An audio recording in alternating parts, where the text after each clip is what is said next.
What up, what up, what up? Salute everybody, what's good? What is good? What is goody? Welcome to Zone864TV. I am Zone. I am Mr. Zone864 himself. Salute to everybody that is watching secretly, everybody who will join the chat, everybody who's watching on the replay. Salute. As you come into the building, hit that like button. Well, as you come into the live stream, I should say, hit that like button. Hit that subscribe button if it's in your heart. Hit that like button again. Hit that subscribe button if it's in your heart. Leave a comment after the stream ends. You know, to support the stream getting into the algorithm. Stuff like that. Salute to XL Pro in the building. Salute, salute. First and foremost, Happy New Year, everyone. Happy New Year, everyone. We made it. We made it. 2024 is here. And to be quite honest with you, it seems like 2024 was already here in 2023. And I think the reason that maybe I feel this way is because of just all the crazy stuff that was happening in 2023 so quickly.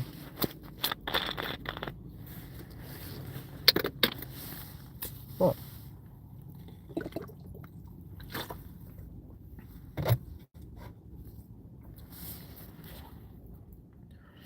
But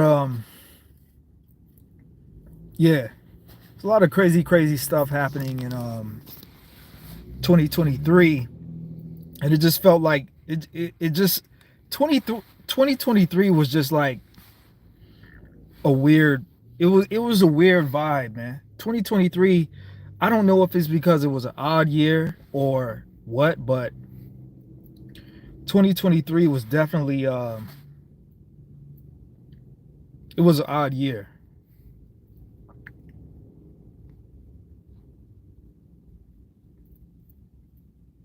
I don't want to say that I'm glad that it's over, because I don't believe in rushing time like that.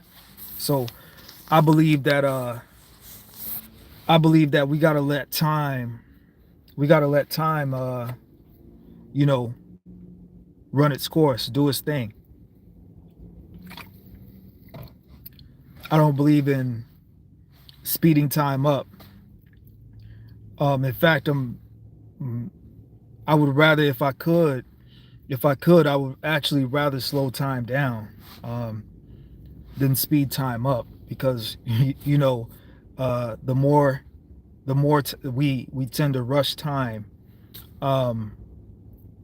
you know, it just pushes us quickly faster to the date of our demise. So I don't really believe in speeding time up, even when we are going through challenging times in our lives. So, you know, I'm more of a fan of speeding things down as opposed to rushing things.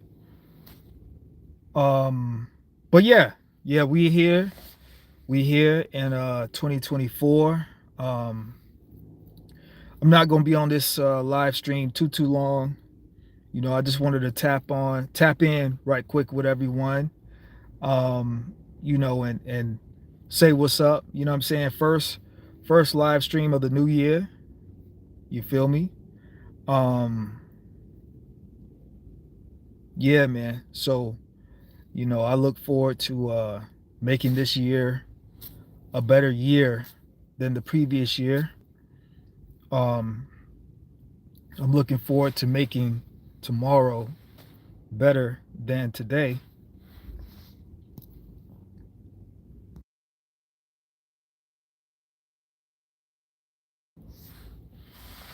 Looking forward to making tomorrow better than today, and the day after that better than um, tomorrow. You feel me? Um, I got a lot. I got a lot on my plate this year. I know I'm gonna be headed back to South Carolina probably around May, June. Spend a few days down south with the fam. God willing, my grandfather turning 100 this year in June. Grandpa Zone turning 100 in June, God willing. Um, the fam already sent me the invitations on January 1st, so I will be in the swamp May, June sometime, God willing. Let me see. I got a quinceañera that I'm having for my daughter in September of this year, which is costing me a freaking fortune. Let's see. XL Pro says my mom blessings. My mom's 84. Well, congratulations, Mama XL Pro. Keep on pushing. Keep on pushing. Mama XL Pro 84. That is a blessing. That is a blessing.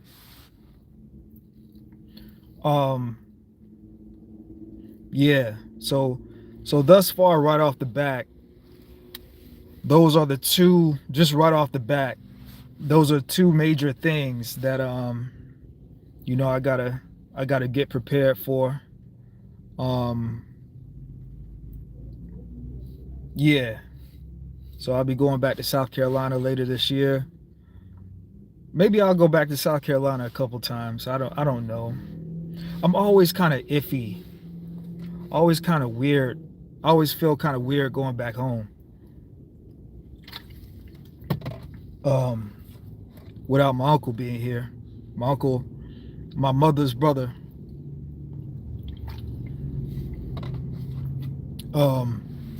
Who was kind of like my big brother.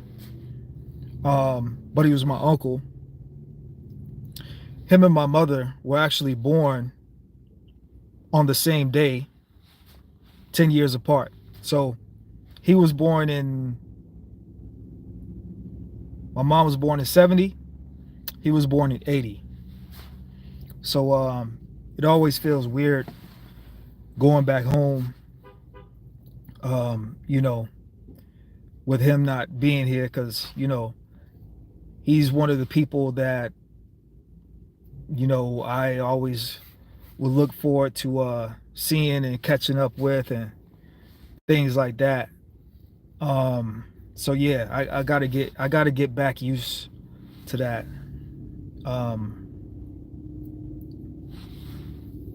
Yeah.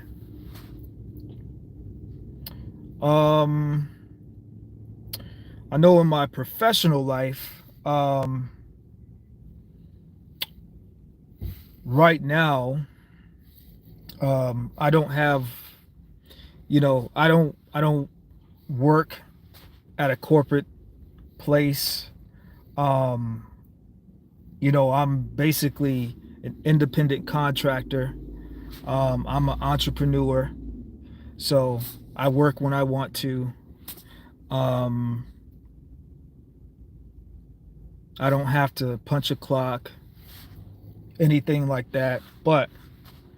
And I've been doing this for probably about half a year now, probably about 7 months.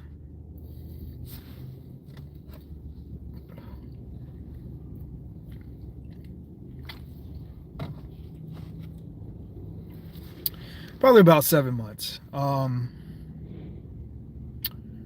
But I will say that I have received a few calls for those previously that, you know, I talk about it frequently, you know, because it's an accomplishment for me. You know, I have a security clearance through the Department of Defense, and I have certain credentials that, you know, basically allow me to, you know, pick whatever position that I want to do or work if I choose to get back in to the field um, that I'm specialized in. So I've gotten a couple calls, I've gotten a few emails. So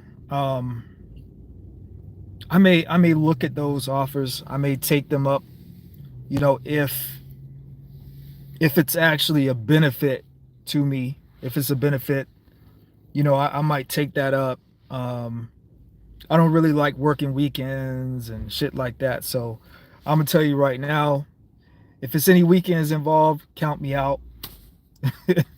You know, unless the pay is really, really good. Um, you know, so yeah. Start your business. If you haven't started a business, find something to start a business. Start a business somewhere. Like, dude, I don't care if it's like selling shoes or something like that. Start a business. Start a business. That's the only reason I'm able to not work a job for 7 months. And there's nothing wrong with working a job. Absolutely nothing wrong with working a job. But if you're going to work a job, use the job for its income. Don't become a slave to that job. Use the job for income. Don't use the job for stability. Use the job for income. Because the only thing stable about your job is the income. So don't depend on your job for stability. I hope what I'm saying makes sense. Don't depend on your job for stability. Depend on your income. Use the income that you get from that job for your stability. So that's what I would advise for people who work normal 9-to-5 jobs. Nothing wrong with having a job. You know, I know sometimes I might take shots at people that work jobs. You know, nothing's wrong with having a job. But if you're going to work a job, use your income for your stability.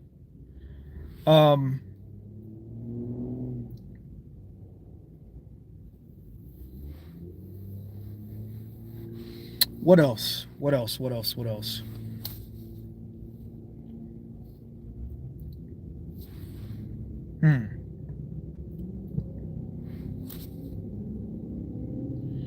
Save a little bit of money. Save a little bit of money.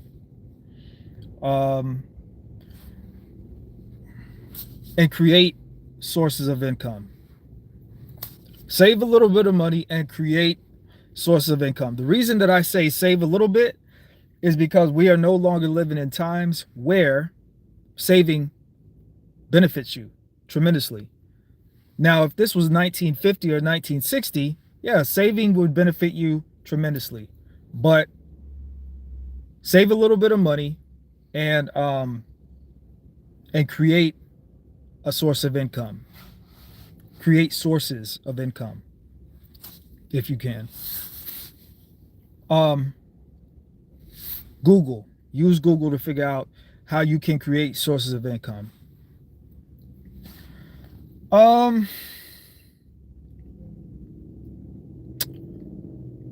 Anything else I want to mention? There's nothing else I really want to mention. Katt Williams. Katt Williams. So everybody's talking about the Katt Williams interview that he did with Shannon Sharpe on Shannon Sharpe's podcast on YouTube. And I haven't watched the full interview in its totality. But I've seen clips. I've been seeing content creators do their content, their commentary over the content. And I'm gonna say this, like, I think everybody's doing a phenomenal job covering the Katt Williams situation. I think everybody's doing an excellent job with that. I'm enjoying some of the commentary that I hear about this Katt Williams situation. But what I'll say about the Katt Williams situation is, I'm not shocked. I'm not shocked that Katt Williams is talking the way that he's talking. I've been a fan of Katt Williams for a long time, and I'm gonna say it like this: Katt Williams is saying everything that Katt Williams has been saying about, let's say, Cedric the Entertainer, Steve Harvey, Ricky Smiley, Kevin Hart. I think he might have talked about some other people. Again, I haven't seen the full interview, but I do plan on watching it at some point in the future. I just really haven't had time to sit down and watch a 2-hour interview like that.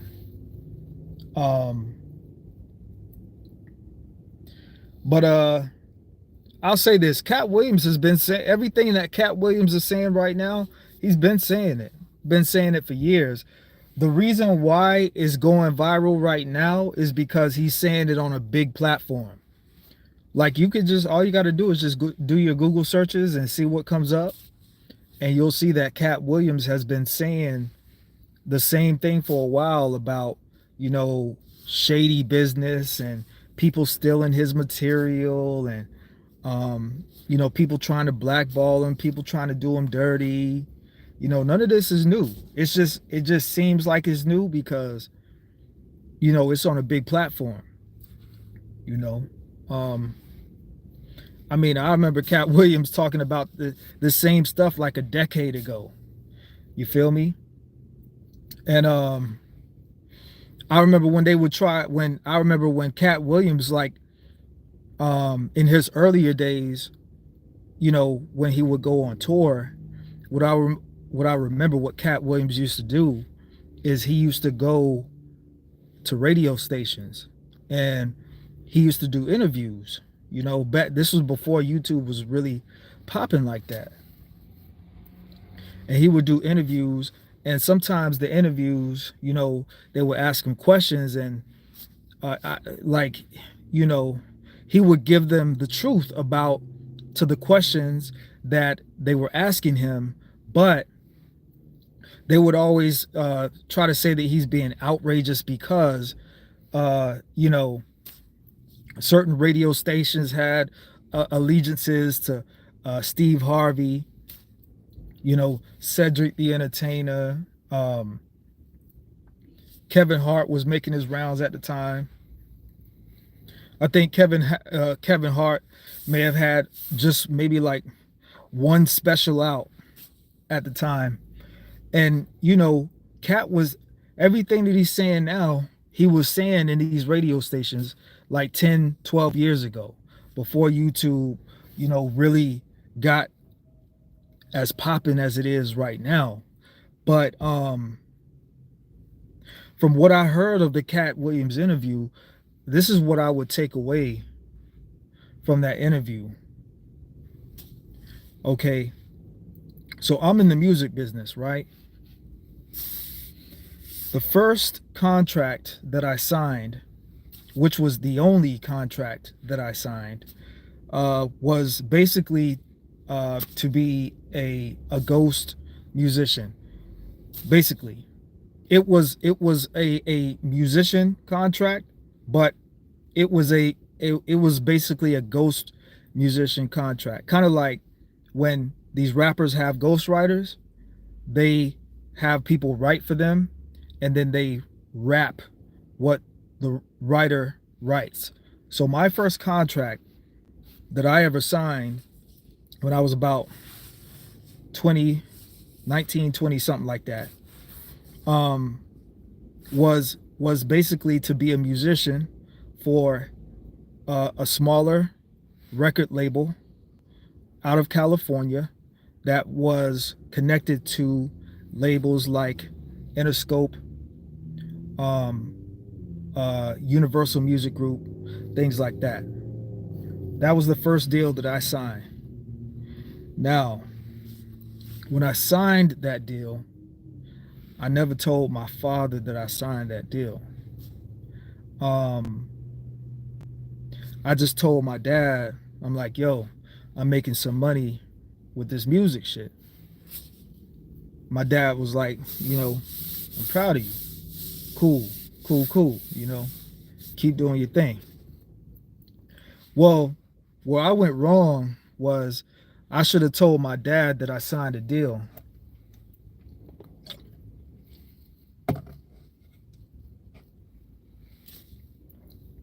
I should have told my dad that I signed a deal.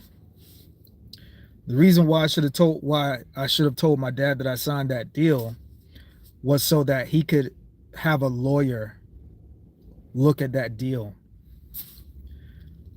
Because that deal screwed me over. I screwed myself over by being greedy and thirsty over money, because the way that the deal worked was I create music, I make melodies, I get paid. I'm getting paid, $2,000, $3,000, $5,000, $8,000. I'm making this money. I'm making this money almost every week. I'm getting, I'm 20 years old getting $2,000 a week, $3,000 a week, $5,000 a week. It just depended on the workload. If I was partying, then I'm probably gonna make $2,000 a week. But later on, I come to find out that some of the shit that I created, I'm like, damn, this shit is actually on albums and it's actually being performed by bigger artists. So I'm like, yo, where's the money, man? I need some more money. I'm like, yo, I want to get a chain like everybody else. Man, the label was like, you ain't getting no money, boy. Silly boy. It doesn't include mechanical royalties in your contract. So,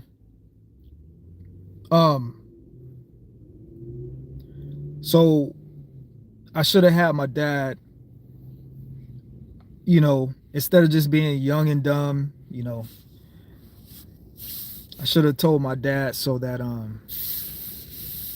he could have did the smart thing, the more mature thing, and have a lawyer either look over or renegotiate the contract. Because I had leverage. Even after I signed the contract, I still could have got it renegotiated because I had leverage. Because I was putting out, I was producing that much work. I was a workaholic. I didn't really drink like that. The only time I really partied was, I get one of them little $5,000 or $6,000 checks. Yeah, I'm gonna go blow. I'm gonna send some of it back to Arizona, and I'm gonna go blow the rest partying. But I the reason that I bring that up is because the comedy game is a lot like the music game, but I think the comedy game is actually worse, right? So technically can't nobody really say, I can't really say if I heard something that I produced on the radio, right? And nobody's giving me credit, I can't really say that they stole it because of the contract that I signed. You know what I'm saying? But with Katt Williams, what I get from what he is saying on his podcast is lack of integrity.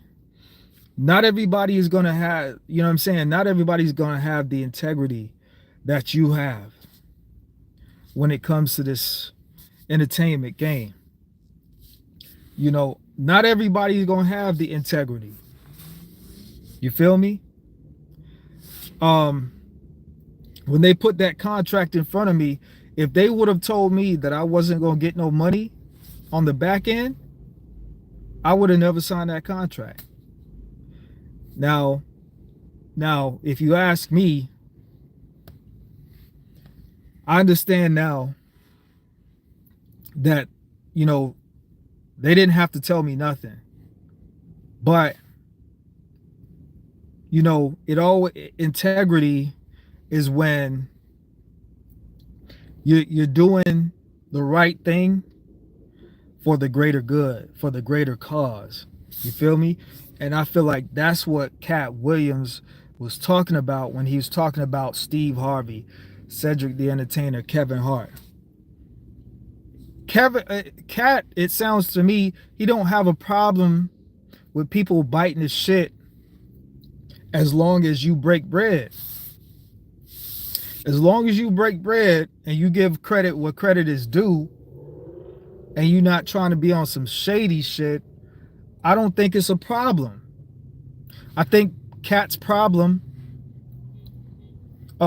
comes from his peers not showing him respect and operating outside of integrity.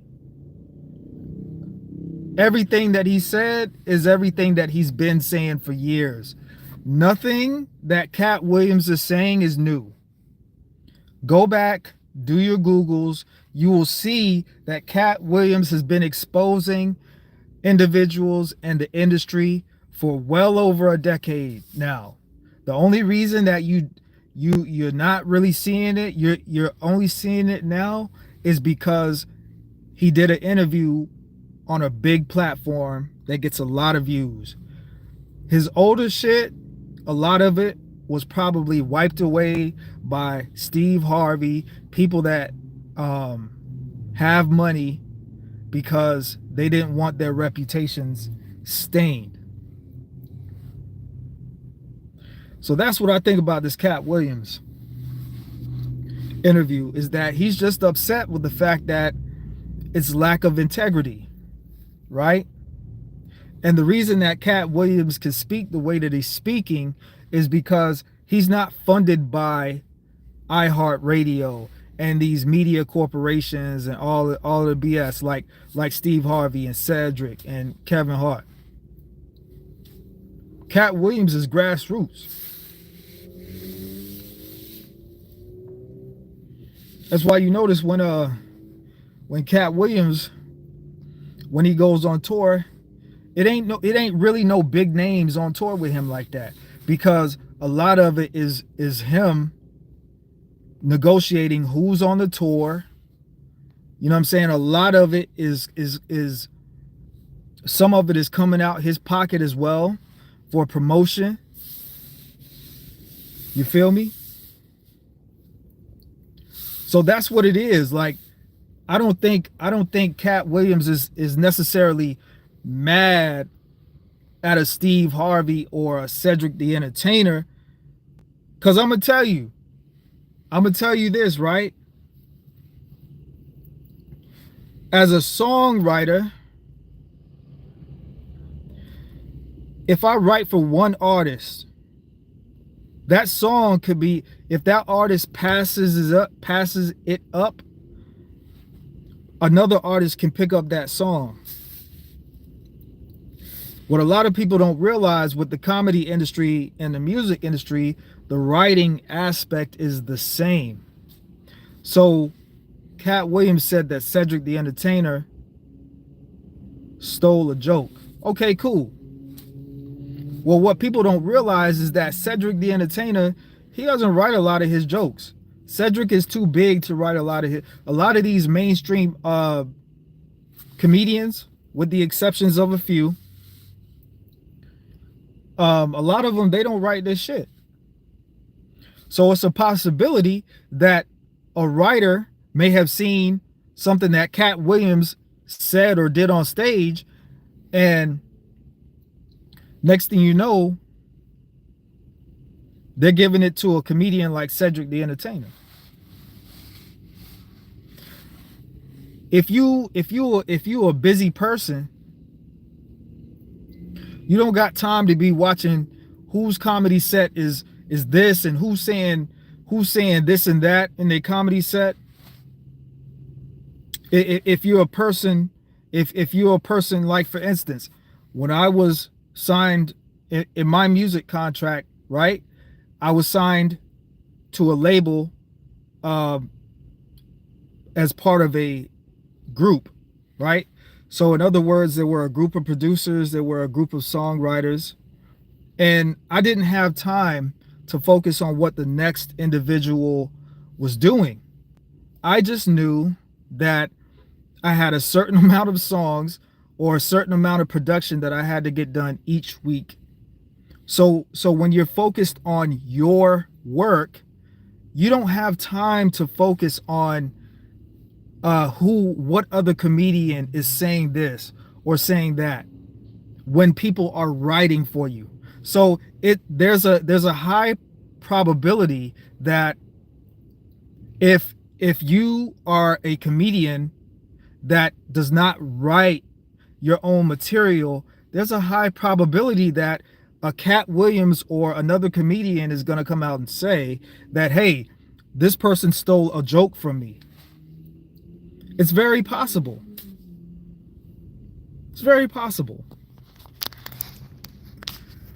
So I just know that from the snippets that I heard with this Katt Williams interview, it's really not about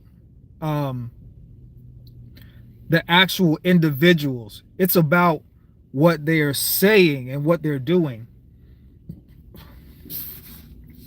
Again, if Cedric the Entertainer stole a joke, even if it was on accident, all he had to do was say, oh, my bad, I ain't write that. All he had to do was say, my bad, I didn't write that. You got it, Katt. Even myself as a songwriter, I've taken things that were already performed by another artist. I've reworded it, but I will never not give a person their propers. I will never not, if I didn't come up with something originally, I will never try to jack that. I'll never try to steal it. I'll never try to say, oh, I came up with this originally. Nah. I don't rock like that. I don't rock like that. You feel me? I give credit what credit is due. And that's the problem. That's what's going on with Katt right now, is that he's not being given the credit that he's due. And unfortunately, when it comes to, you know, the black man, and I hate to take it there, but I got to, you know, when we're grading something, our peers that look like us, they don't like giving you that credit. They don't like giving you your propers while you're still here. They want to wait till you're dead and buried and stinking to tell you, oh, you know, he was a legend or he was great. Nah, fuck that shit. Like, for me, I'm sick of that shit. That shit make me, like, when I speak about it right now, this shit got my fucking blood boiling. Like, because when people do well, right? I want to make sure, especially, you know, if I know them, I want to make sure that I'm like, yo, I see your grind. I respect your hustle. I see what you're doing. Keep doing your thing. Like, I want to make sure that they know that they're doing a good job. Like, I want to make sure that they know that what they're doing, especially if I'm involved, I want to make sure that they know what they're doing is appreciated. You know, like when my kids do a good job in school, you know, I congratulate them. You know, I tell them, great job. Like, you know, keep it up. You know, I want to see you do good. You know, because sometimes when I put them on punishment, they be like, oh, you're just trying to punish us. But I'm like, no, I'm punishing you because I want to see you do good. You know what I'm saying? So I think that's what's going on with this whole Katt Williams thing, is people just keep shitting on him and not giving him his credit.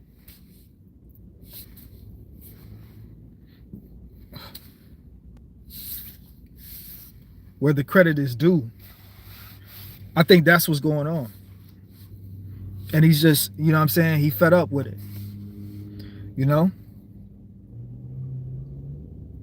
So I think that's the real deal of why he's, you know, doing all this, you know, exposing. Even though this is something that Katt Williams has been doing his whole career.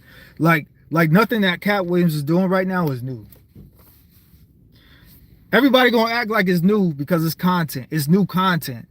It's him in his most recent interview. I get that. But Katt Williams has been exposing the industry for years. He's been exposing people that don't give him credit for years. You know, this is not new. It's not new. I wish this person would get their bright ass lights off me. Thank you. But yeah, y'all, I just wanted to come on right quick. I might talk about this again in the actual, you know, studio setup, you know, when I'm got the mic in front of me and I'm flowing, you know. But I just wanted to tap in right quick since it is the new year and I'm fresh out of YouTube jail, you know, so I had to break through with the algorithm. Make sure y'all hit the like button on your way out. Okay. Let's have a good year this year. All right. All of this little YouTube beef and shit, like stay away from that, man. Like, we not. Now, if you got to defend yourself, it's one thing, but don't go getting yourself into some shit that you got to get yourself out of, you know. So let's have a good year. Everybody hit that like button on your way out. Leave a comment in the comment section after the stream ends. And if I don't come back again later tonight, I will see y'all next time. All right? Peace.